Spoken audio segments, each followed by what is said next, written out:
দেখ, ডিবিএমএস এর ট্রানজ্যাকশন এখনো চলছে। লাস্ট ক্লাসে আমরা দেখেছিলাম কনফ্লিক্ট সিরিয়ালাইজেবিলিটি, তাই তো? এখন দেখব ভিউ সিরিয়ালাইজেবিলিটি।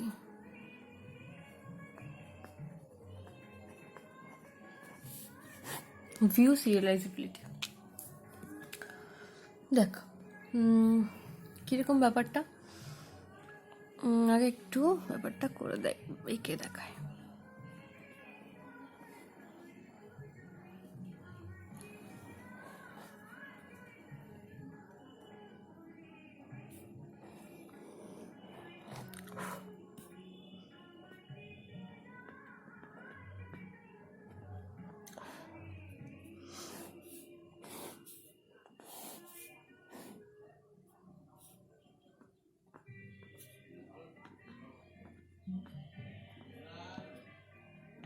দেখ, এটা হচ্ছে বলতে পারিস আমাদের ধর ট্রানজ্যাকশান কত রকমের হতে পারে সেটা।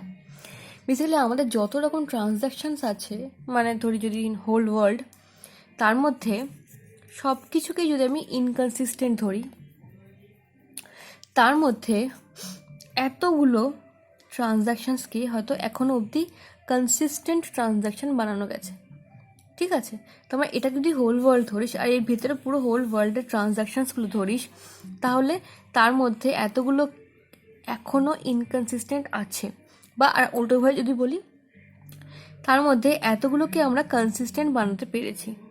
ঠিক আছে, এই যে এই পার্টটা আর কি, যেটা কনসিস্টেন্ট লিখেছি, এই পুরো জিনিসটাকে আমরা কনসিস্টেন্ট বানাতে পেরেছি। ঠিক আছে, তার ভিতরে আরও বেশ কিছু পার্টকে আমরা ভিউ সিরিয়ালাইজেবল বানাতে পেরেছি। তার মধ্যে আরও ছোট একটা পার্টকে আমরা কনফ্লিক্ট সিরিয়ালাইজেবল বানাতে পেরেছি। ঠিক আছে, এইরকম তাহলে আমাদের এখনকার ট্রানজ্যাকশানসগুলোর স্টেটাস বলতে পারি সেটাকে। তার মানে এতগুলো আমাদের কাছে এখনও ইনকনসিস্টেন্ট আছে, যেগুলো হয়তো পরবর্তীকালে চেঞ্জ হয়ে আরও বেশি কনসিস্টেন্টের পরিমাণটা আরও হয়তো বাড়বে। এবার যেটা আমি বলতে চাইছি, তার মানে যেগুলো কনফ্লিক্ট সিরিয়ালাইজেবল সেগুলো অবভিয়াসলি কনসিস্টেন্ট, কারণ কনসিস্টেন্টের মধ্যেই তো রয়েছে, তাই না? আবার যেগুলো কনফ্লিক্ট সিরিয়ালাইজেবল সেগুলো কি নিশ্চয়ই ভিউ সিরিয়ালাইজেবলও, কারণ ভিউ সিরিয়ালাইজেবলের ভিতরে রয়েছে। তাহলে যদি তোকে একটা 1 নম্বরের কোয়েশ্চেন করে যে কনফ্লিক্ট সিরিয়ালাইজেবল ট্রানজ্যাকশন কি ভিউ সিরিয়ালাইজেবল, অবশ্যই ইয়েস, কারণ ভিউ সিরিয়ালাইজেবলের ভিতরে তো ভিতরে আছে কনফ্লিক্ট সিরিয়ালাইজেবল, তাই না? মানে ধর তোকে জিজ্ঞেস করলো তুমি দিল্লিতে আছো, দিল্লিতে আছো মানে কি তুমি ইন্ডিয়াতে আছো? ইয়েস, অবভিয়াসলি দিল্লি তো ইন্ডিয়ার মধ্যে একটা জায়গা, তাই না? কিন্তু তোকে যদি বলে যে তুই দিল্লিতে আছিস কিন্তু আমরা কি রাজস্থানে আছিস, একেবারেই না, দুটো সেপারেট সেপারেট জায়গা। কিন্তু আমি দিল্লিতে আছি মানে অবশ্যই আমি ইন্ডিয়াতে আছি, কিন্তু আমি ইন্ডিয়াতে আছি মানে কি আমি দিল্লিতে আছি? না, ভাইস ভার্সাটা কিন্তু কখনো কাজ করবে না। কারণ তুই দিল্লিতে আছিস মানে তো অবশ্যই তুই ইন্ডিয়ায় আছিস, কারণ দিল্লি হচ্ছে ইন্ডিয়ার মধ্যে একটা ছোট্ট একটা প্লেস। কিন্তু যদি বলা হয় যে আমি ইন্ডিয়াতে আছি, তাহলে কি আমি বলবো আমি দিল্লিতে আছি?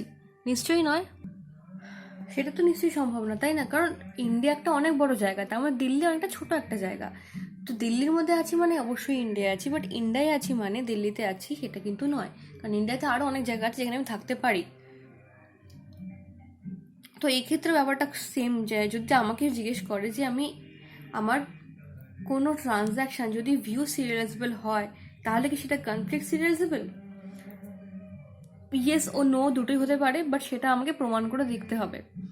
কিন্তু কনফ্লিক্ট সিরিয়ালাইজেবল মানেই কি ভিউ সিরিয়ালাইজেবল? ইয়েস, অ্যাবসলিউটলি, সেটা আমি কখনোই চেক করে দেখতে হবে না।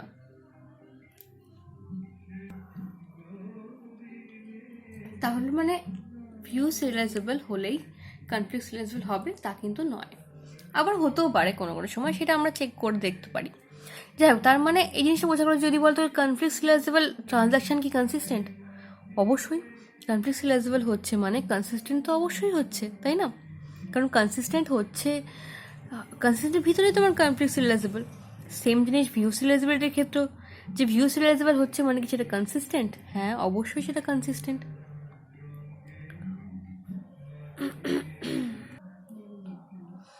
ঠিক আছে, তাহলে আচ্ছা এবার তাহলে আমরা দেখি যে ভিউ সিরিয়ালাইজেবল হতে গেলে কি হতে হবে। মানে তো ধর যদি কোনো ট্রানজ্যাকশান কনফ্লিক্ট সিরিয়ালাইজেবল হয়, ঠিক আছে, তাহলে আমি সেটাকে অবশ্যই বলে দেব যদি কনফ্লিক্ট সিরিয়ালাইজেবল হয় কোনো ট্রানজ্যাকশান। ধর আমাকে জিজ্ঞেস করলো যে একটা ট্রানজ্যাকশান দিয়ে আমাকে বললো এটা ভিউ সিরিয়ালাইজেবল কি না দেখো, ঠিক আছে, তাহলে আমি কীভাবে অ্যাকচুয়ালি চেক করতে পারি? সবার প্রথমে আমি চেক করব যে সেটা কনফ্লিক্ট সিরিয়ালাইজেবল হচ্ছে কি না।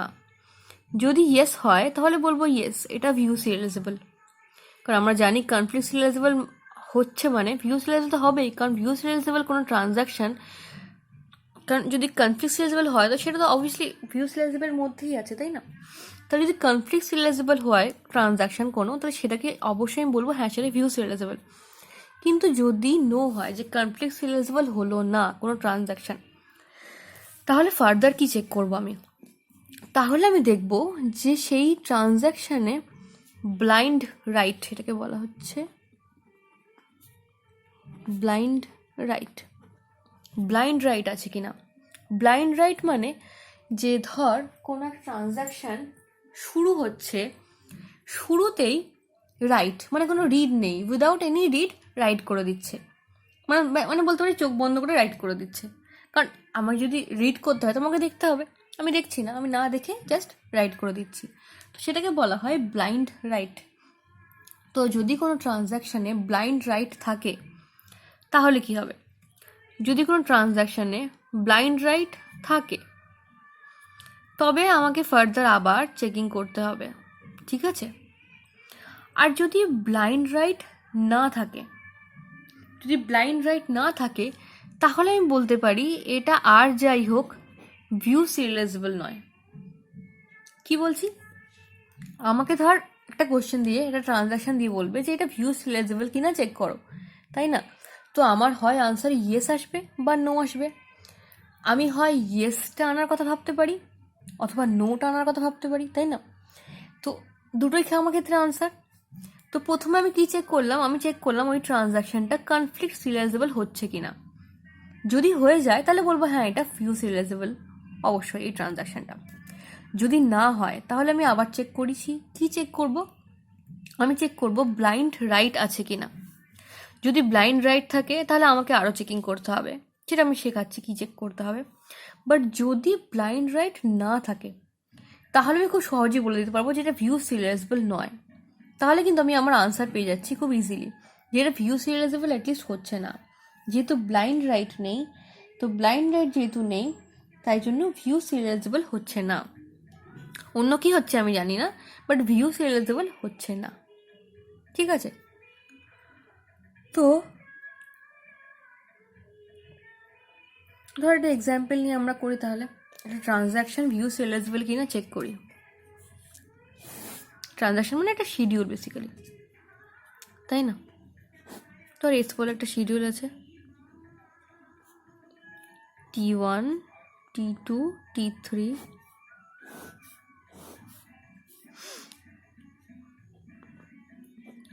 read A,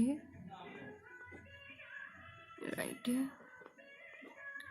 write A, write A। আচ্ছা, এই হচ্ছে তাহলে আমার এক্সাম্পলটা, ঠিক আছে। এই হচ্ছে আমার শিডিউল করা রয়েছে। এই শিডিউলটা আমার ভিউ সিরিয়ালাইজেবল কিনা আমাকে চেক করতে হবে।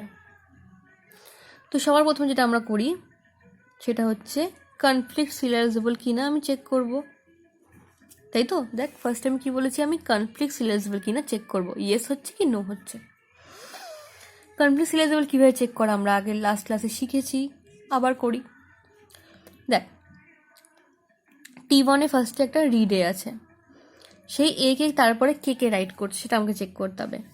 এই এ কে T1 পরেই রাইট কে করে দিচ্ছে T2, তাহলে T1 পরেই রাইট করে দিচ্ছে কে T2, তাহলে T1 থেকে T2 দিকে আমি একটা অ্যারো দেব,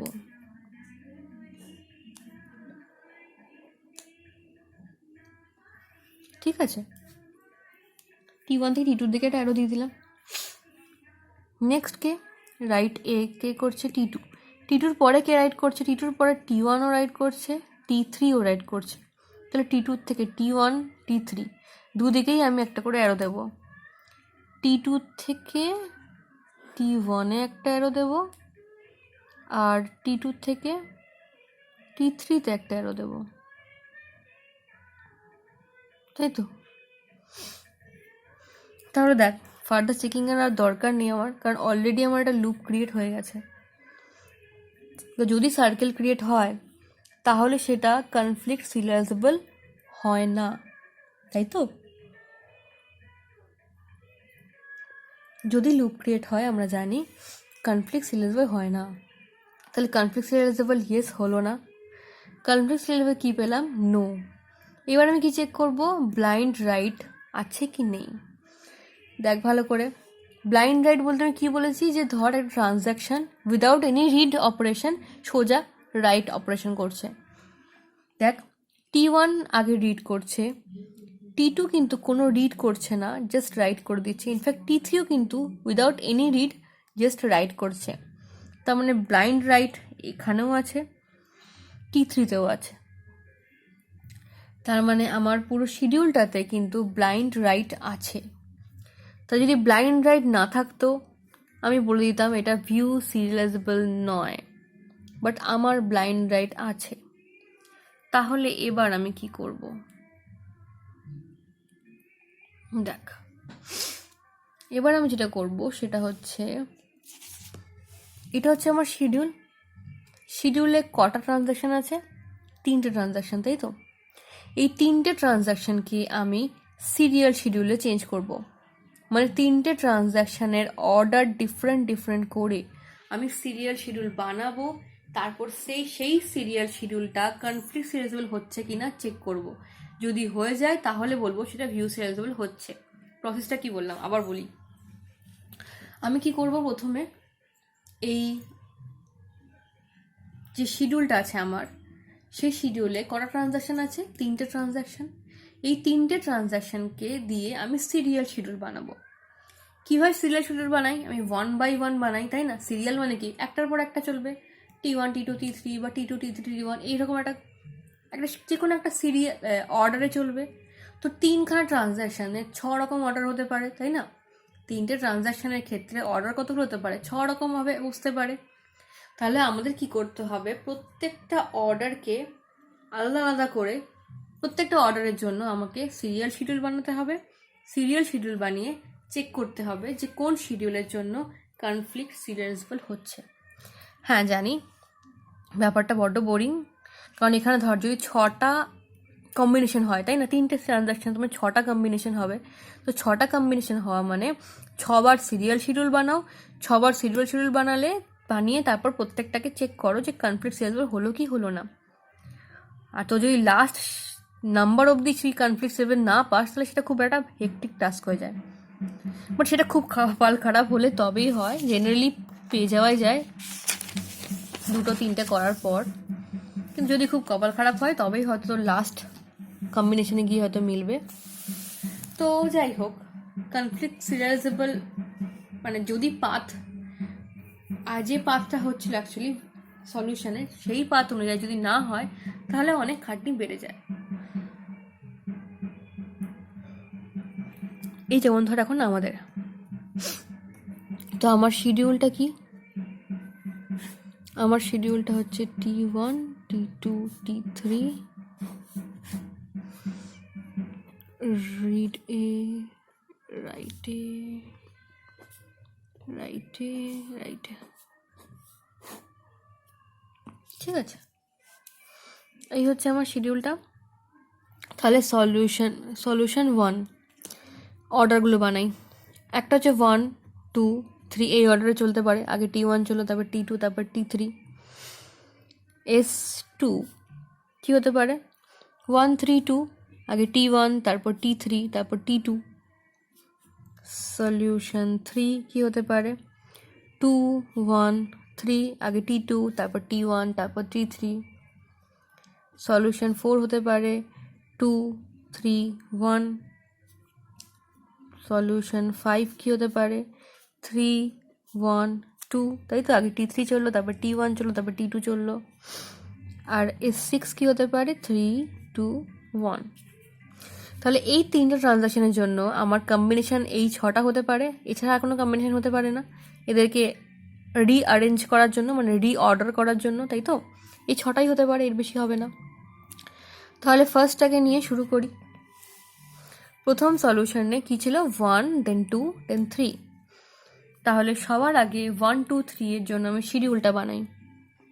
S1 কি হবে? T1, T2, T3।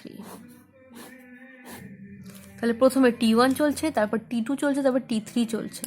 T1-এ কী কী ইনস্ট্রাকশনস ছিল? একটা রিড, একটা রাইট, একটা রিড, একটা রাইট। তারপর হচ্ছে T2, শুধুমাত্র একটা রাইট, তারপর T3, সেটাও শুধু একটা রাইট।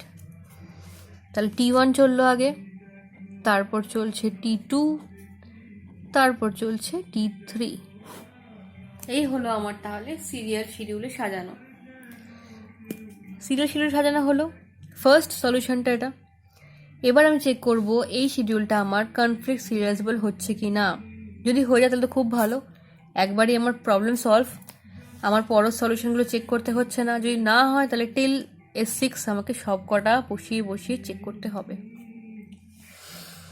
দেখি তাহলে এটা T1, T2, T3। আচ্ছা, T1 থেকে শুরু হচ্ছে। ফার্স্টে একে রিড করছে, একে রাইট করছে। তাহলে T1 একে রিড করার পরে একে রাইট কে করে দিচ্ছে? একে রাইট করছে T2।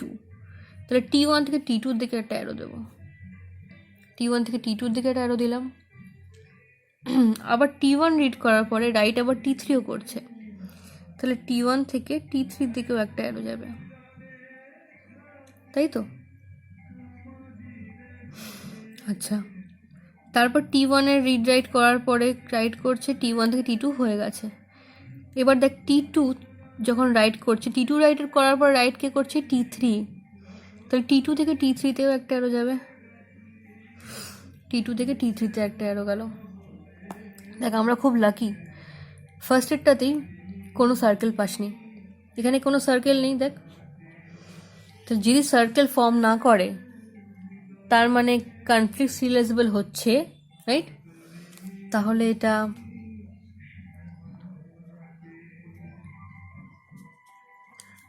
এটা কনফ্লিক্ট সিরিয়ালাইজেবল হচ্ছে,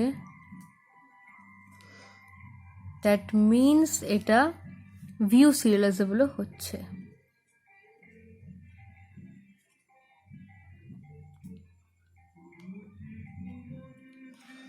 ঠিক আছে, ব্যাপারটা বোঝা গেছে কিভাবে তাহলে আমরা কোনো শিডিউলকে ভিউ সিরিয়ালাইজেবল দেখালাম।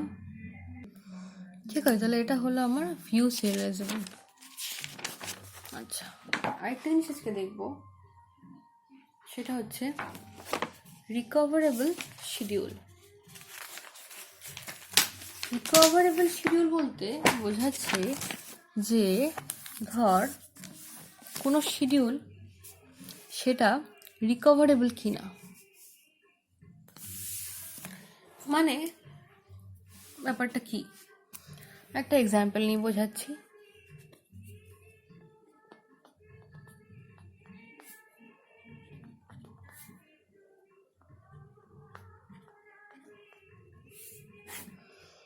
ঠিক আছে, একটা শিডিউল বানাই, ধর T1, T2,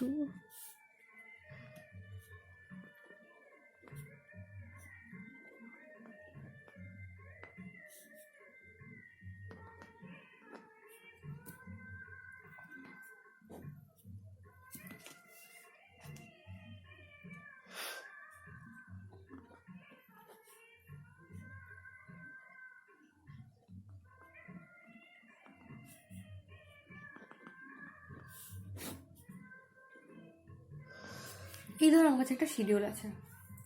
এই শিডিউলটাতে সরি দুটো জিনিস মিস করেছি।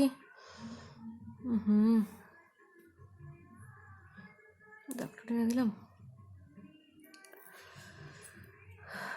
এখানে এটা কমিট করবে এটা কমিট করার পরে এই শিডিউলটা কমিট করবে, এই ট্রানজ্যাকশনটা কমিট করবে। ঠিক আছে, দেখ রিকভারেবল শিডিউল বলতে কি বোঝাচ্ছে, বা রিকভারেবল না যেটা সেটা বলতে সেটাতেই বা কি বোঝাচ্ছে।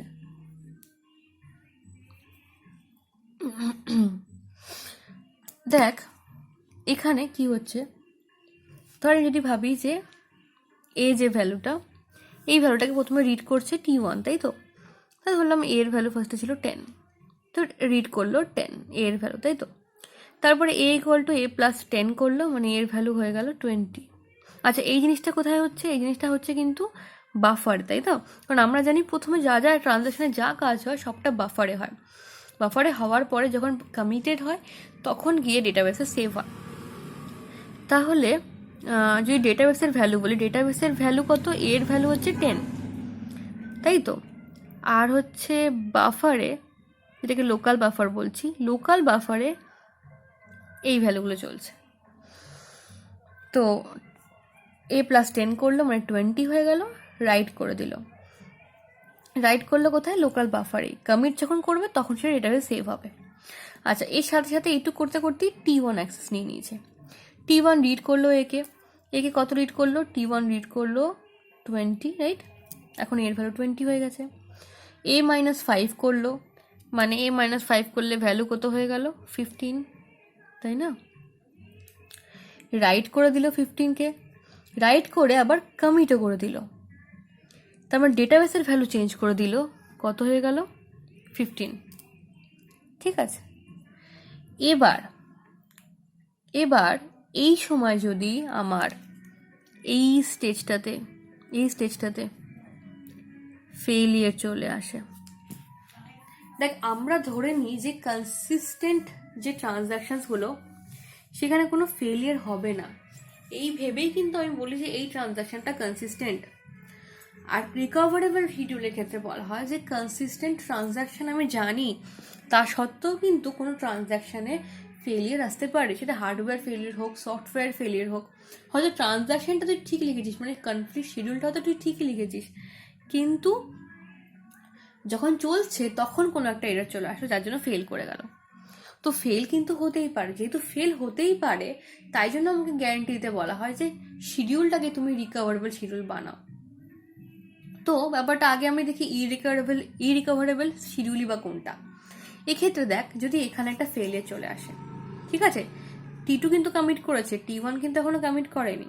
তো আমরা কি জানি, ট্রানজ্যাকশন যদি কমিট না করে তার আগে যদি ফেলিয়ার চলে আসে তাহলে সেই ট্রানজ্যাকশন কি করে? রোল ব্যাক করে, তাই না? রোল ব্যাক করে মানে কি? রোল ব্যাক করা মানে যা যা চেঞ্জেস করেছিল, বেসিক্যালি সবকটা চেঞ্জেস তো লোকাল বাফারে করেছিল, তাই না? তাহলে সেটাকে আন্ডু করে দেওয়াটাও খুব ইজি। তো কি করে? পুরো চেঞ্জেসগুলোকে আন্ডু করে দেয়। তো এখন এইখানে ফেলিয়ার হওয়ার পরে যদি T1 পুরো রোল ব্যাক করে তাহলে ও কি করবে? আবার ভ্যালু চেঞ্জ করে, যেটা আমার ভ্যালু ছিল লাস্ট ভ্যালু, এটা বলছে সেটা করে দেবে, মানে 10 করে দেবে, রাইট?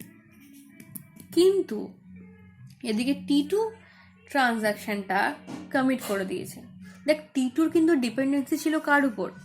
T1 এর উপর, কারণ T1 ভ্যালুটাকে আপডেট করেছে, তারপরে T2 সেটাকে অ্যাক্সেস করতে পেরেছে। বেসিক্যালি এই প্রবলেমটা কিন্তু ডার্টি রিড প্রবলেম। এই যে রিডটা হচ্ছে, T2 যে রিডটা করছে এটা কিন্তু ডার্টি রিড। মনে আছে নিশ্চয়ই আমি ডার্টি রিড পড়িয়েছি। ডার্টি রিড মানে সে আমি এক্সাম্পল দিয়েছিলাম না, টুকলি করার এক্সাম্পলটা, যে তোর বন্ধু পরীক্ষা দিয়ে এটা লিখেছে, তো ওর খাতা দেখে তুই পুরোটা টুকে ওর আগে খাতা জমা দিয়ে চলে গেলি।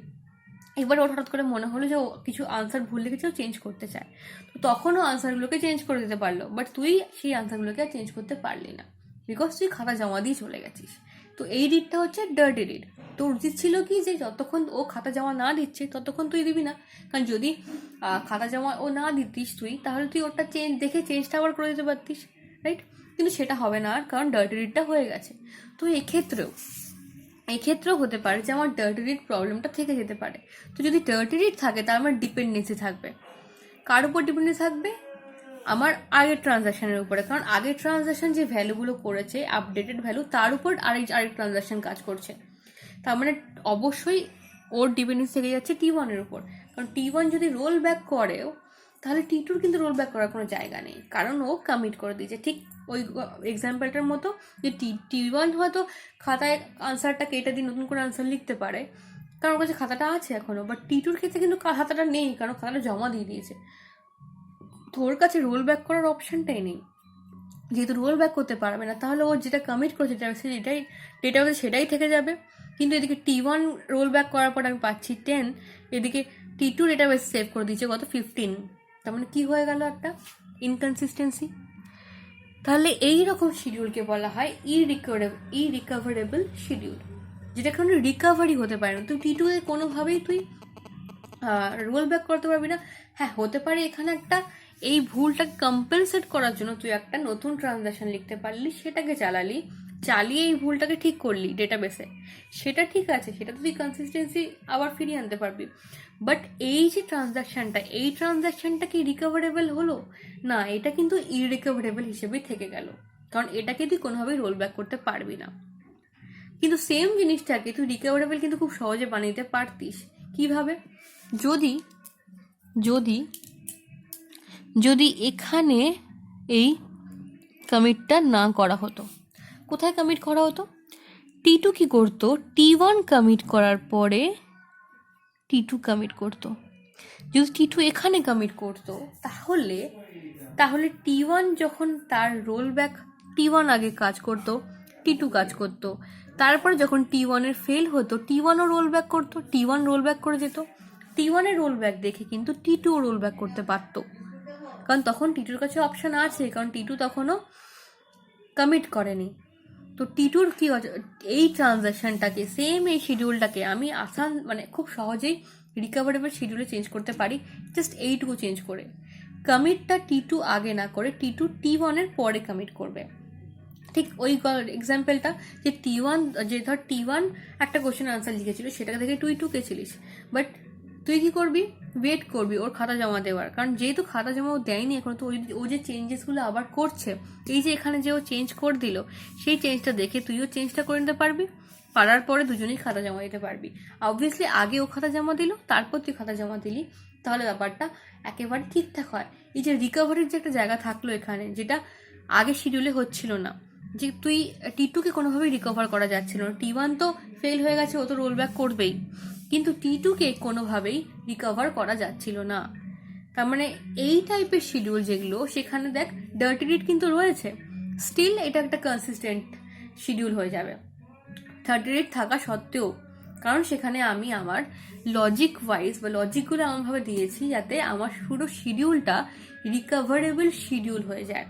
যে শিডিউলটাকে আমি বানাচ্ছি, সেই শিডিউলটা যেন অ্যাজ আ রিকভারেবল শিডিউল হিসেবে কাজ করে, যে আমি ভেবেই বানাচ্ছি যে হ্যাঁ হয়তো কোনো ফেলিয়ার হবে, তো যেহেতু ফেলিয়ার হবে ভেবে বানাচ্ছি, তো তাহলে যদি ফেলিয়ার হয় তো সেই অনুযায়ী আমার কাছে ব্যাকআপ করা আছে, বা সেই অনুযায়ী আমার ডিজাইন করা আছে, যে ডিজাইন অনুযায়ী আমার শিডিউলটা after failure as a recoverable schedule হিসেবে কাজ করবে। ঠিক আছে, বোঝা গেছে? ওকে।